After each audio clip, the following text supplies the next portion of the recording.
Bonjour à tous, merci beaucoup pour l'invitation déjà. Je regarde Stéphane ici. C'est un plaisir de pouvoir partager mes travaux, c'est assez rare que je puisse le faire depuis que j'ai quitté l'académie, donc c'est une bonne opportunité pour moi. Euh, avec la souris. Donc je m'excuse un petit peu à l'avance, les visuels et les images sont pas de très bonne qualité, on a travaillé pendant une demi-heure avec la personne qui s'en occupe. Je la remercie d'ailleurs, mais c'est pas parfait, on va faire avec. Donc Olivia a très bien présenté ce que je vais expliquer dans les premières slides, donc je ne vais pas rester très longtemps. Donc la glycémie en continu, typiquement, elle est apparue avec les capteurs donc, que l'on utilise chez le patient DT1. C'est une vraie révolution, hein, puisqu'on a les tendances et les cinétiques, c'est tout bête, mais à la place d'une valeur discrète, on a des tendances, donc on peut anticiper à 10-15 minutes et même prédire sur plusieurs heures. Donc pour un patient porteur d'un capteur et donc équipé d'une fameuse boucle fermée, donc c'est 100% de mon activité de recherche aujourd'hui. Donc Olivia l'a dit, ça marche très bien, mais on peut toujours faire mieux parce qu'il y a encore beaucoup d'inconnus, des inconnus notamment sur cette fameuse glycémie en continu, ici, qui est intégrée dans la boucle fermée. Ces inconnus, donc, ils sont de plusieurs natures. Les premiers, c'est des inconnus techniques. Typiquement, c'est une technique de mesure qu'on maîtrise, qu'on pense maîtriser, mais qu'on ne maîtrise pas du tout.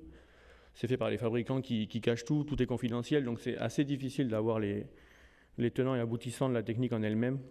Il y a aussi des inconnus sur la physiologie de chaque patient, évidemment, notamment le compartiment extracellulaire dans lequel on mesure la glycémie. On est assez loin du sang, malgré tout, qu'on le veuille ou non. Et quand on fait des comparaisons avec des glycémies veineuses ou des glycémies capillaires, on se rend bien compte de ces différences. Alors c'est de mieux en mieux, hein. Je ne sais pas si vous savez comment ça marche, ces capteurs sont remplis d'algorithmes qui s'entraînent au fur et à mesure, donc c'est de mieux en mieux, mais on a encore des décalages qui peuvent être problématiques dans certaines situations. J'y reviens après. On a le rôle prépondérant du foie aussi qu'on a du mal à comprendre, et évidemment on a des comorbidités associées. Ça peut être des comorbidités vasculaires, hein, microvasculaires, notamment à l'endroit où on fait la mesure typiquement. Et on a aussi ce qu'on appelle des diabètes hautement instables, pour lesquels on a encore beaucoup de mystères et qu'on a beaucoup de mal à gérer. Il y a encore un challenge, Olivia l'a encore bien décrit, mais c'est évidemment la gestion de l'activité physique avec ses boucles fermées. Donc je ne vais pas rester longtemps dessus, mais c'est aussi une grosse partie de nos recherches. Donc l'insuline circulante, le rôle du foie, l'effet du type de sport, l'effet du groupe musculaire aussi, sollicité, ou la quantité de muscles. Et l'un des modèles qui est intéressant pour ça, donc c'est l'athlète de haut niveau non diabétique, pour essayer d'aller comprendre ces inconnus ou aller essayer de tirer sur les leviers qu'on ne maîtrise pas bien. Donc de quoi parle-t-on quand on parle de glycémie en continu chez l'athlète?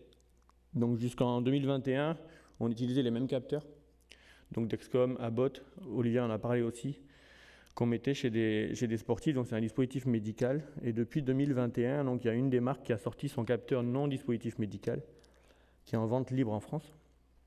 Donc pour nous, c'est quand même une opportunité parce que ça fait des capteurs sur des sportifs de haut niveau qui ont d'autres mesures physiologiques sur lesquelles on peut travailler sans forcément déposer d'essais cliniques. C'est aller travailler avec les équipes, avec les porteurs de ces capteurs pour avoir des réponses assez rapides.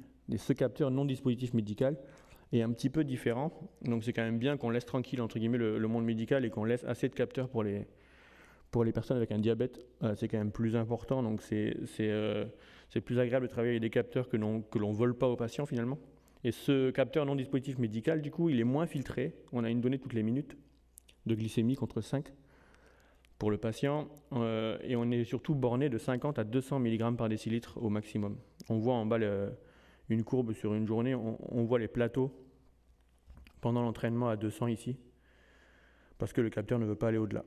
Je pense que c'est bien, parce que du coup, ça permet de ne pas diagnostiquer de diabète ou de problèmes de régulation. Et donc, ce sont des capteurs qui sont portés 14 jours. Sur le bras, on voit les images, hein. Elles sont assez connues maintenant, ces images. Et le sportif a sa donnée de glycémie en continu donc sur le téléphone.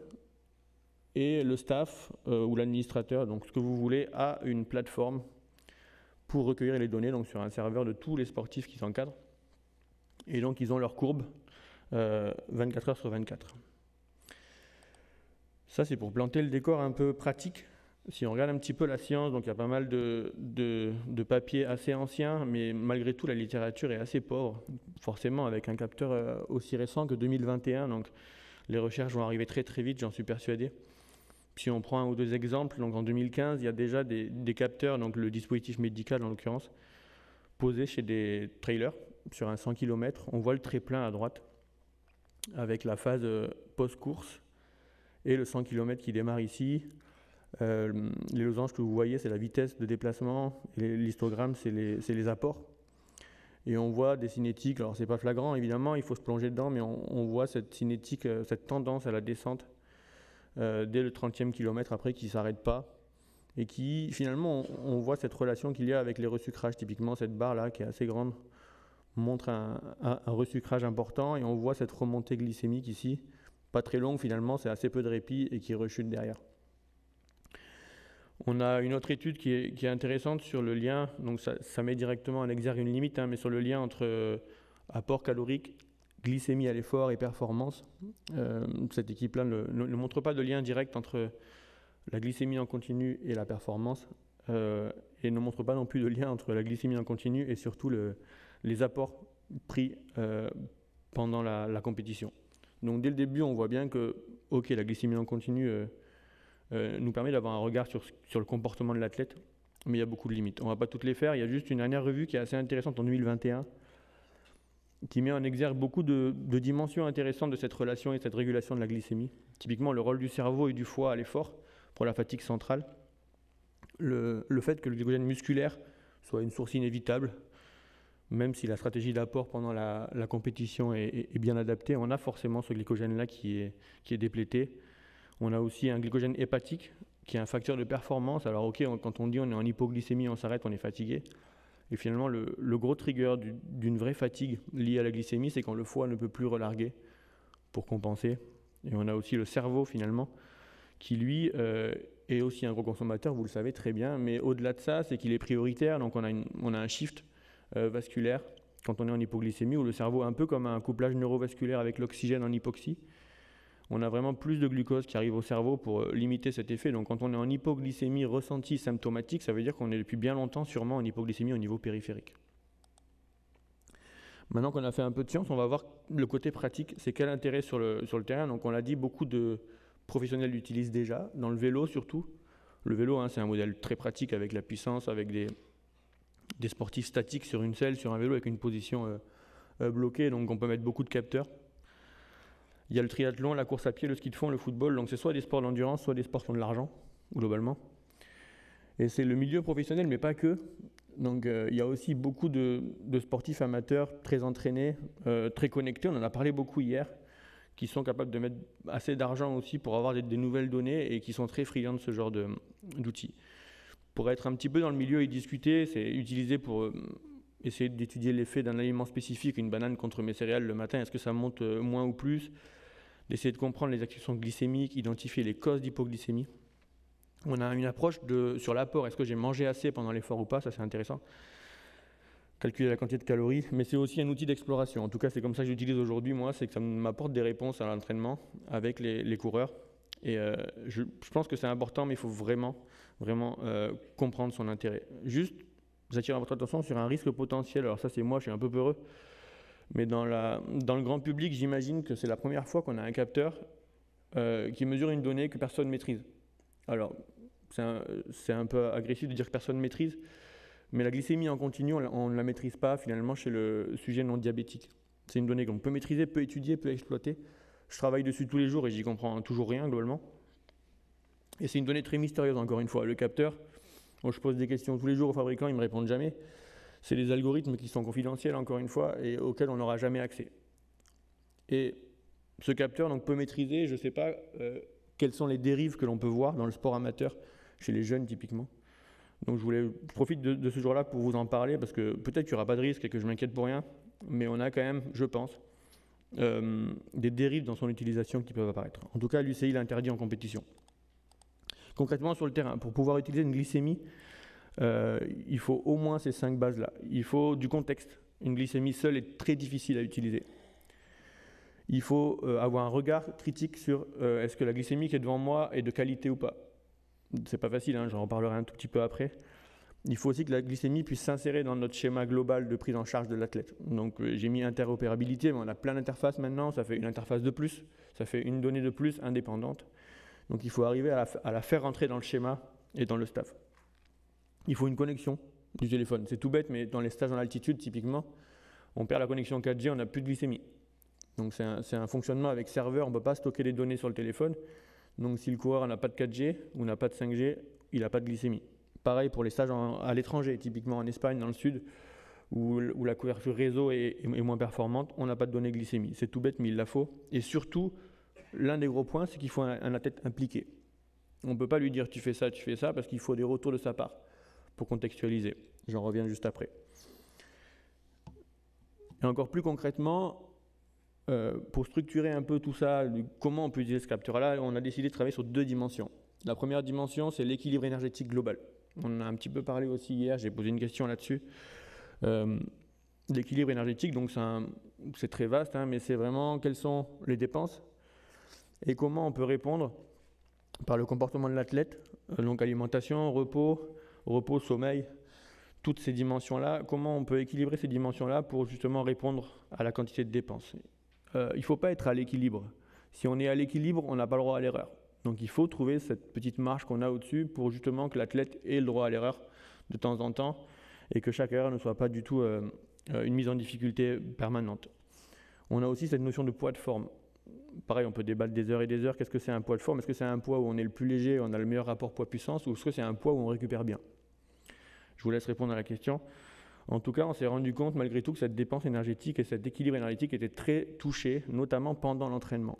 Pour les coureurs d'ultra, pour les cyclistes, c'est finalement les apports qui sont insuffisants pendant l'entraînement qui créent cette dette au fur et à mesure en stage. Et un coureur cycliste qui roule 6 heures par jour pendant 7 jours en stage est incapable de compenser ses dépenses par alimentation s'il n'y a pas l'apport sur le vélo.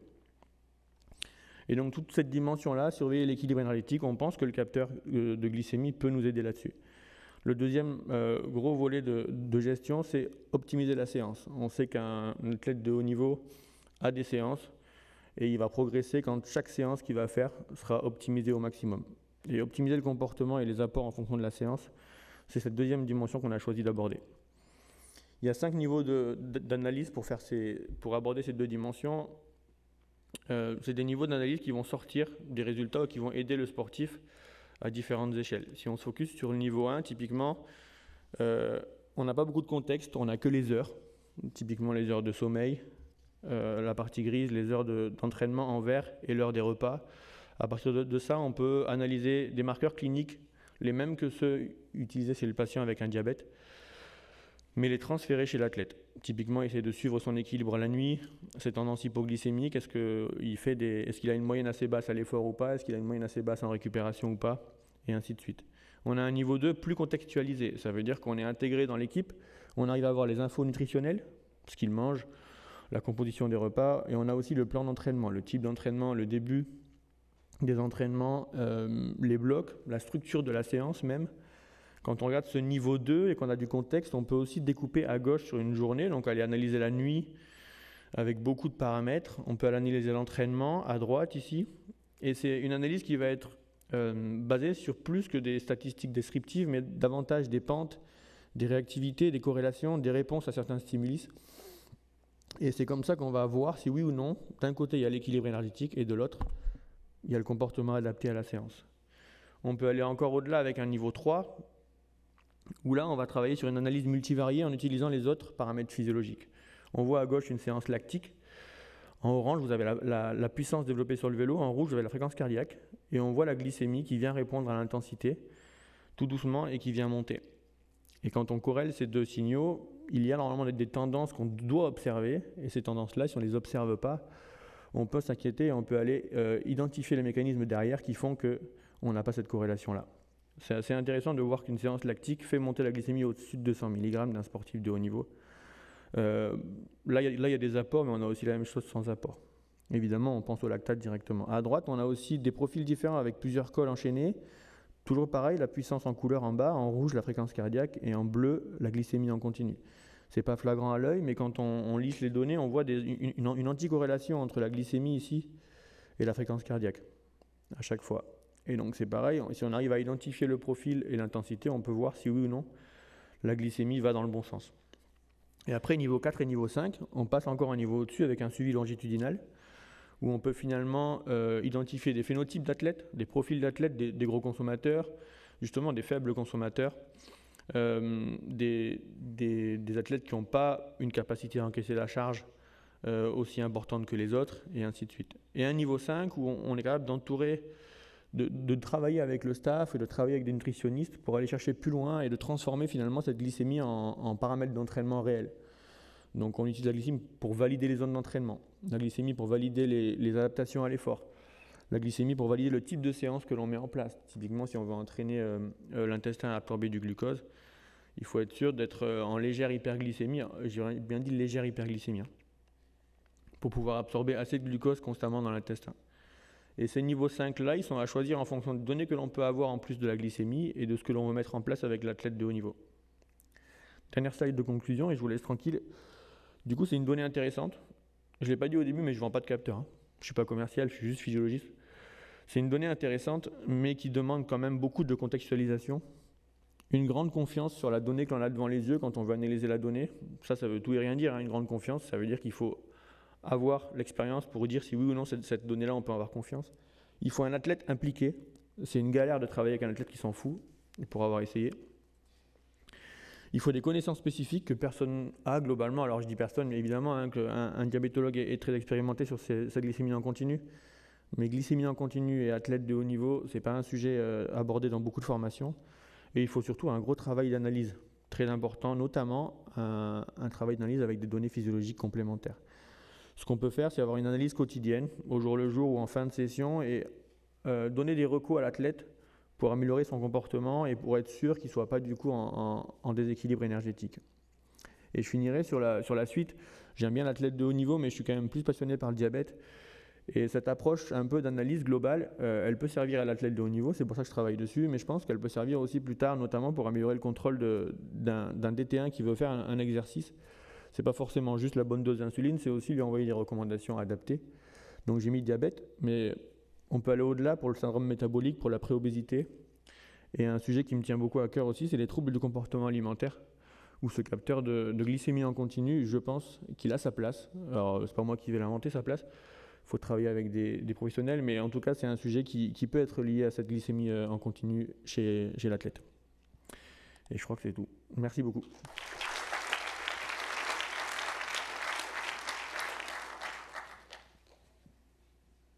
Une petite question.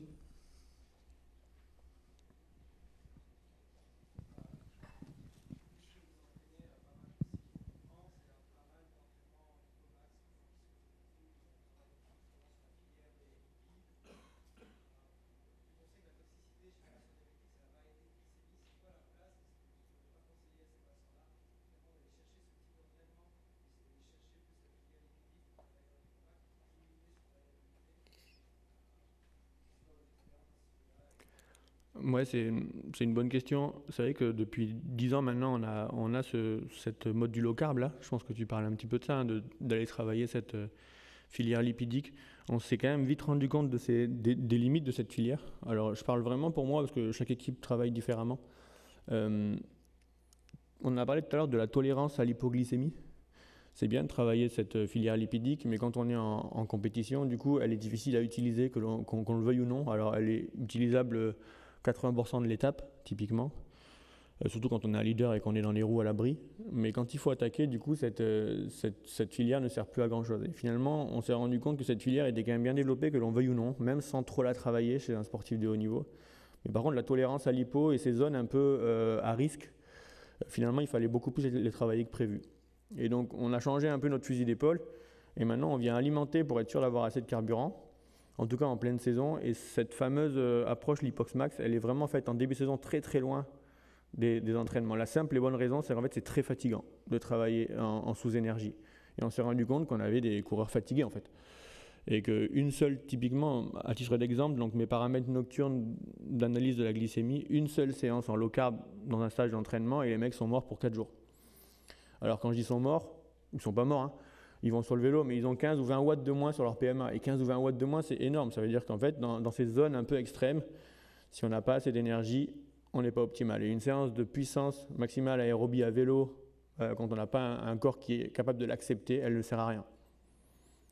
Et donc, cette approche l'hypox max, elle est intéressante pour travailler la tolérance à l'hypo parce que le coureur est en hypo, mais elle est très fatigante et pas du tout optimale pour le jour de la compétition.